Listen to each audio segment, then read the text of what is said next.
Hello everyone, this is Sakil Latoria और आज हम कुछ न्यूमेरिकल को सॉल्व करने वाले हैं जो प्रीवियस लेक्चर पर बेस्ड थे। कल हमने पढ़ा था कि एवेपोरेशन का मेजरमेंट हम कैसे करते हैं। क्लियर?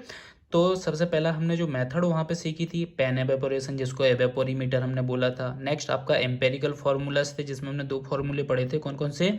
मेयर्स फार्मूला पढ़ा था और रोवर्स फार्मूला पढ़ा था। और एनालिटिकल मेथड थी, इसमें स्टोरेज इक्वेशंस थी, आपकी एनर्जी बैलेंस इक्वेशंस थी। क्लियर? और मास ट्रांसफर आपने इक्वेशंस को यूज किया था, डेट इज एनालिटिकल आपकी मेथड्स थी।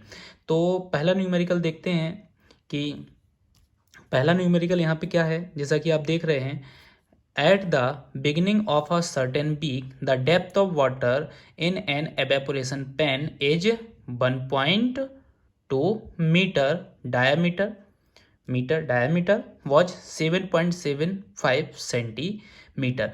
मतलब यहाँ पे आपका जो पैन है उसमें जो इनिशियल डेप्थ ऑफ वाटर आपको जो देके रखा है, कितना देके रखा है? 7.75 सेंटीमीटर आपको देके रखा हुआ है। क्लियर? नेक्स्ट उसने क्या बोला है यहाँ पे? During the week the rainfall was 3.8 centimetre. मतलब इस वीक के दौरान आपका जो यहाँ पे रेनफॉल हुआ है वो कितना हुआ है आपका? 3.8 सेंटीमीटर हुआ है। And 2.5 centimetre of water was removed. मतलब यहाँ पे आपका जो वाटर रिमूव्ड हुआ है, क्या हुआ है? वाटर रिमूव्ड हुआ है। कितना हुआ है आपका वाटर रिमूव्ड यहाँ पे? 2.5 सेंटीमीटर। क्लियर? तो फिर क्या बोला? Of water was removed from the pan to keep the depth of water in it within a fixed range. Clear? इतना हो गया। At the end of the week the gauge indicate a depth of 8.32 centimetre. Clear? मतलब जब week आपका and हुआ तो वहाँ पे गेज ने कितनी वैल्यू दी आपके? 8.32 सेंटीमीटर ऑफ वाटर पैन में। Using a suitable evaporation pan coefficient estimate the evaporation during the week from the surface of reservoir under similar atmosphere condition. Clear? तो यहाँ पे आपको क्या पता चल गया है? इतनी चीज़ें तो पता चल गई। तो अब यहाँ पे मैं क्या बोलूँगा कि इनिशियल डेप्थ ऑफ वाटर इतना है, रेनफॉल इतना हुआ, मतलब इतना इन हुआ, उतना आपका क्या हो गया? रिमूव हो गया। तो net addition of water. Clear? मतलब वाटर का नेट एडिशन कितना हुआ है पेन में? डेट इज 3.8 माइनस 2.5, इसको हम कर देंगे तो कितना आ जाएगा? 1.3 सेंटीमीटर। क्लियर? ये नेट एडिशन आया है आपका। तो अब एंड ऑफ द वीक अगर हम बात करें कि जहाँ पे एवेपोरेशन के कारण कोई भी लॉस आपके पेन में नहीं हुआ है, तो इनिशियल डेप्थ आपकी कितनी है? 7.75 सेंटीमीटर है। क्लियर? तो मैं ऐसा बोलूँ यहाँ पे, depth at the end of week. Clear? कितनी हो जाएगी आपकी? 7.75 प्लस नेट एडिशन कितना हुआ आपका? 1.3 आपका यहाँ पे हुआ है, तो कितना आ गया आपका? 9.05 सेंटीमीटर। तो एंड ऑफ द वीक आपका जो पेन है उसमें इतना हो गया। लेकिन यहाँ पे आपने क्या बोला? End of the week gauge ने कितना इंडिकेट किया है आपका? 8.32 सेंटीमीटर किया है। मतलब पेन में एवेपोरेशन लॉस्ट हुआ है। क्लियर? तो यहाँ पे हम लिखेंगे एवेपोरेशन लॉस्ट इन पेन कितना आ जाएगा? 9.05 माइनस कितना? 8.32, एक्चुअल वैल्यू ये आई है। तो यहाँ पे कितना आ जाएगा? 0.73 सेंटीमीटर। तो ये आ गया आपका क्या? Pen evaporation. इतना क्लियर है?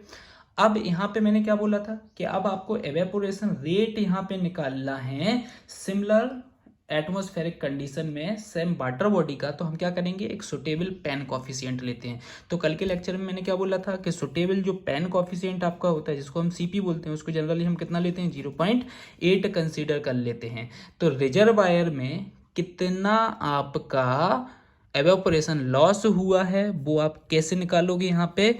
तो यहाँ पे आपका सीपी कितना आया? सीपी कितना है आपका? 0.8 है। तो सुटेबल पेन कॉफिशिएंट को हम इस एवेपोरेशन रेट से क्या कर देंगे, मल्टीप्लाई कर देंगे, डेट इज 0.73, तो आपका कितनी वैल्यू आएगी 0.583। क्लियर। और इस वैल्यू को हम कन्वर्ट करेंगे तो ये वैल्यू कितनी हो जाएगी आपकी 5.83 mm पर डे। आपका ये क्या आ गया, एवेपोरेशन आ गया है। क्लियर, रिजर्वायर का।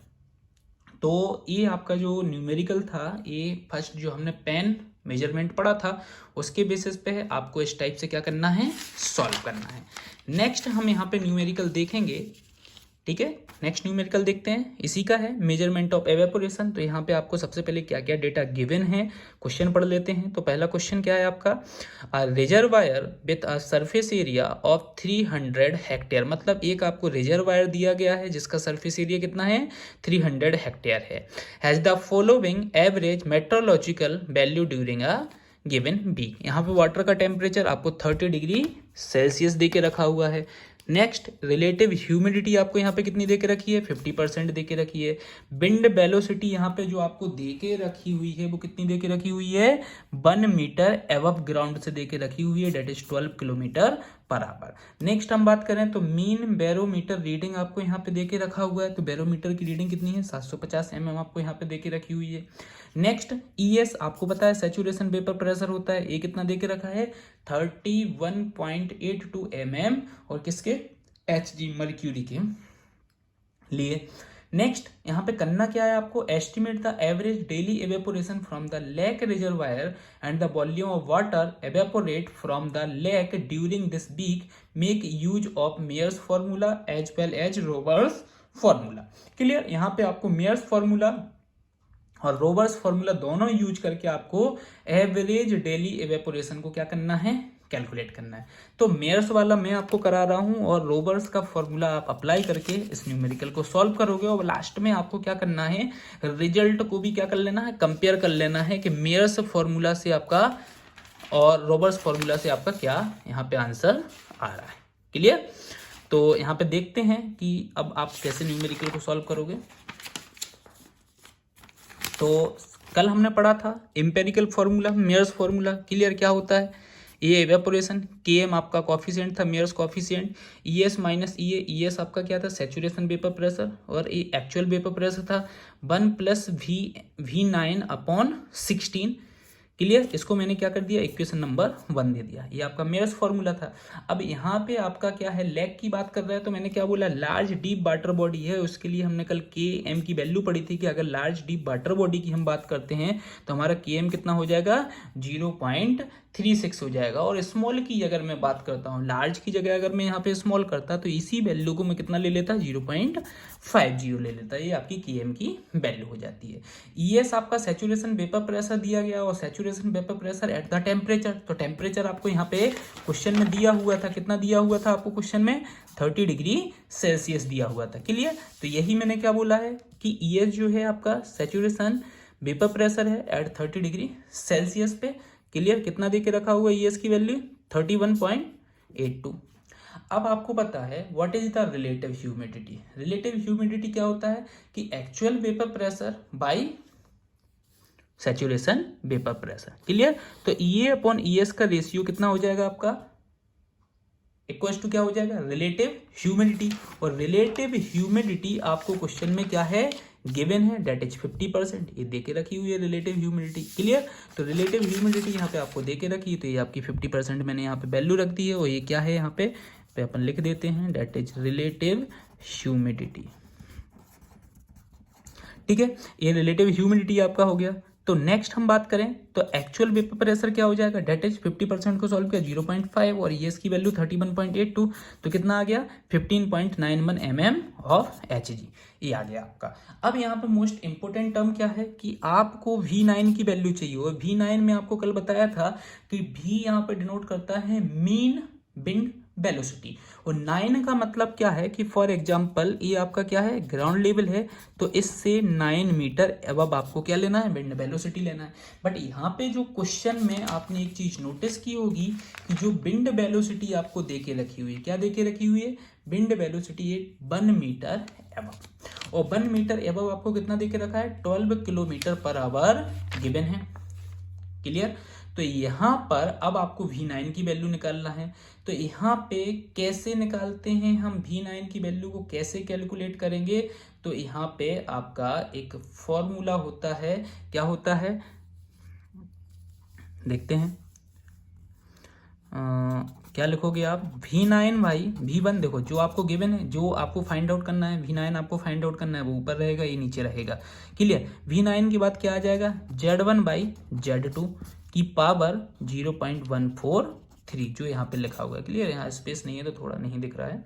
ठीक है। अब Z1 क्या है, तो V9, 9 जो सफिक्स में है, मतलब ग्राउंड लेवल से जो आपकी हाइट है कितनी है, 9 है, तो यहाँ पे देखो 9 लिख दिया है। और Z2 आपका क्या है, V1 कितना है, ग्राउंड लेवल से 1 है, इसको हमने पुट कर दिया। V1 की वैल्यू आपको पता है, जो क्वेश्चन में आपको देके रखी है 12 किलोमीटर पर आवर, इसको हमने क्या कर दिया, सॉल्व किया, तो V9 की वैल्यू हमारी क्या आ गई है, 16.43 किलोमीटर पर आवर यहाँ पे आ गई है। अब जो वैल्यू हमने फाइंड आउट की है, इन वैल्यू को हमने इक्वेशन नंबर 1 में क्या कर दिया है, पुट अप कर दिया है। तो देखो Km की वैल्यू हमने पुट कर दी है, ES की वैल्यू कर दी, EA की कर दी, V9 की कर दी, और इसको हमने सॉल्व किया, तो ये पर डे का आपका एवेपोरेशन आ गया। बट आपको एवेपोरेशन यहाँ पे 7 डेज का निकालना है, और जहाँ पे सरफेस एरिया आपका कितना दे के रखा है, 300 हेक्टेयर रिजर्वायर का सरफेस। तो सबसे पहले इस पर डे को हम मीटर पर डे में कन्वर्ट करेंगे, तो क्या आ जाएगा आपका 11.61 बाई 1000 मीटर पर डे। तो ये 1 डे का है, मल्टीप्लाई कर दिया 7 डे इनटू पूरा एरिया की हमने बात कर ली, तो एरिया क्या आ जाएगा 300, और हेक्टेयर को हमने मीटर में कन्वर्ट करना है, तो इंटू 10⁴ मीटर स्क्वायर आपका आ जाएगा। तो ये आपका 7 डेज का 300 हेक्टेयर ऑफ सरफेस एरिया में एवेपोरेशन आ गया है। डेट इज कितना आया है आपका 24,243,810। क्लियर, ये आपका यहाँ पे आ चुका है, आंसर आ गया। क्लियर। तो ऐसे ही आपको रोवर्स फॉर्मूला को अप्लाई करना है, जो हमने कल पढ़ा था रोवर्स फॉर्मूला, उसको आपको अप्लाई करना है। उसके लिए क्वेश्चन में आपको जो एक एक्स्ट्रा चीज चाहिए थी, वो मैं आपको बता दे रहा हूँ यहाँ पे, कि रोवर्स फॉर्मूला जब आप अप्लाई करोगे तो V9 की जगह V06 आपका यहाँ पे आ जाएगा।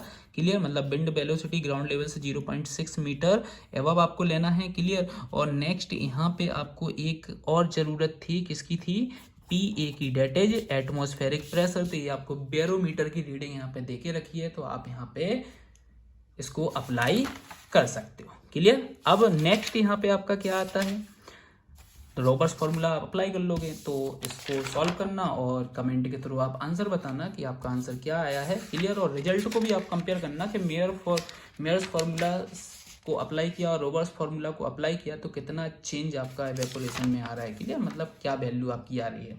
नेक्स्ट यहाँ पे क्वेश्चन आता है कि हम एवेपोरेशन जो लॉस हमारा हो रहा है, क्लियर, इसको हम रिड्यूस कैसे कर सकते हैं। तो सबसे पहला क्वेश्चन आपका यहाँ से पूछा गया है, यहाँ पे आपका ऑब्जेक्टिव क्वेश्चन पूछा गया है, आपके एग्जाम में SSC में भी ये 2 बार पूछा जा चुका है। क्लियर। और व्यापम में भी आपका आया है, यहाँ पे केमिकल्स के नाम पूछे गए। क्लियर। तो समझते हैं कि हम एवेपोरेशन को कैसे रिड्यूस करेंगे। ठीक। तो सबसे पहला क्या होता है कि एवेपोरेशन को रिड्यूस करना है, तो जो भी हमारी वाटर बॉडी है उसका हम सरफेस एरिया क्या कर दें, कम कर दें। मतलब हम डीपर वाटर बॉडी को प्रोवाइड करेंगे, जिसका सरफेस एरिया क्या होगा, लेस होगा। सरफेस एरिया कम होगा तो एवेपोरेशन भी क्या होगा, आपका कम होगा। नेक्स्ट, कि जो भी आपका वाटर बॉडी है, जैसे घर में वेल वगैरह आपका होता है, कुआं वगैरह जो होता है, उस कोई सरफेस को हम मैकेनिकल कवर से क्या कर दें, ढक दें, कवर कर दें उसको, तो यहाँ पे एवेपोरेशन रेट आपका क्या हो जाएगा, कम हो जाएगा। क्लियर। नेक्स्ट, हम नॉन पॉइजनस केमिकल्स को भी यूज कर सकते हैं। डेट इज क्या क्या कौन कौन से होते हैं, तो ये केमिकल्स के नाम बहुत इंपॉर्टेंट हैं, डायरेक्टली आपके ऑब्जेक्टिव में पूछे जाते हैं। डेट इज सेटाइल अल्कोहल और एस्टरले अल्कोहल। क्लियर। अब सेटाइल और एस्टरले जो अल्कोहल्स होते हैं नॉन पॉइजनस होते हैं, मतलब कि वाटर इनकी वजह से कोई वाटर में कलर फॉर्म नहीं होगा, ना ही ऑर्डर फॉर्म होगा, ना ही वो टॉक्सिक होगा। मतलब आपका जो वाटर है वो कलरलेस ही रहेगा, ऑर्डरलेस ही रहेगा और नॉन टॉक्सिक रहेगा। कोई भी ये वाटर को हार्म नहीं करेंगे। क्लियर। सेकंड चीज क्या करते हैं, जैसे ही हम सेटाइल और एस्टेली जो अल्कोहल केमिकल्स हैं इसको हम वाटर में मिक्स करते हैं तो क्या करता है, ये अपर सरफेस पर क्या करता है, एक फिल्म बना लेता है। क्या कर लेता है, एक फिल्म बना लेता है, थिन फिल्म बना लेता है, जिससे आपका एवेपोरेशन जो वाटर पार्टिकल्स होते हैं वो क्या करते हैं, एवेपोरेट नहीं हो पाते हैं। क्लियर। सेकंड चीज आपको एक और याद रखना है यहाँ पे कि जो सिंपली जो वेव एक्शंस वगैरह होती हैं, वेव एक्शंस मतलब बहुत ज़्यादा तेज विंड वेलोसिटी चल रही है तो वेव्स के फॉर्म में आपका वाटर फ्लो हो रहा है, तो उसकी वजह से इतने जल्दी से इसकी फिल्म डैमेज्ड नहीं होती। फॉर एग्जांपल मान लो बारिश बहुत जोर से हुई, बड़ी बड़ी ड्रॉपलेट वाली बारिश हुई और उसने आपकी इस फिल्म को क्या कर दिया है, पंच्ड कर दिया है। क्लियर। मतलब इसको ब्रेक कर दिया है, या फिर कोई चिड़िया वगैरह बर्ड्स वगैरह इसमें आके बैठ गए हैं, अपने पंजे से इसको पंच्ड कर दिया है, तो इसमें सेल्फ हीलिंग प्रॉपर्टी होती है, अपने आप को क्या कर लेती है, रिकवर कर लेती है। सेकंड चीज क्या होता है, यह परवियस होता है ऑक्सीजन और कार्बन डाइऑक्साइड के लिए, इसलिए वाटर की क्वालिटी भी कोई भी चेंज नहीं करेगा। क्लियर। तो हम ये जनरली दो केमिकल्स को यूज करते हैं। एक और चीज हमने पढ़ा था कि सलाइनिटी को अगर हम इंक्रीज कर दें, अगर वाटर सलाइन ज़्यादा होगा तो एवेपोरेशन आपका यहाँ पे क्या होगा, कम होगा। क्लियर। तो हम वाटर की सलाइनिटी को अगर बढ़ा देंगे तब भी हम एवेपोरेशन को यहाँ पे रोक सकते हैं। तो आज की क्लास में बस इतना ही था कि जो हमने कल पढ़ा था उसकी न्यूमेरिकल प्रैक्टिस भी हो गई है और एवेपोरेशन को हम कैसे रिड्यूस कर सकते हैं वो भी हमने पढ़ लिया है। नेक्स्ट क्लास में हम ट्रांसपाइरेशन लॉसेस पढ़ेंगे, जो आपका नेक्स्ट एब्स्ट्रैक्शंस था फ्रॉम प्रेसिपिटेशन। Thank you.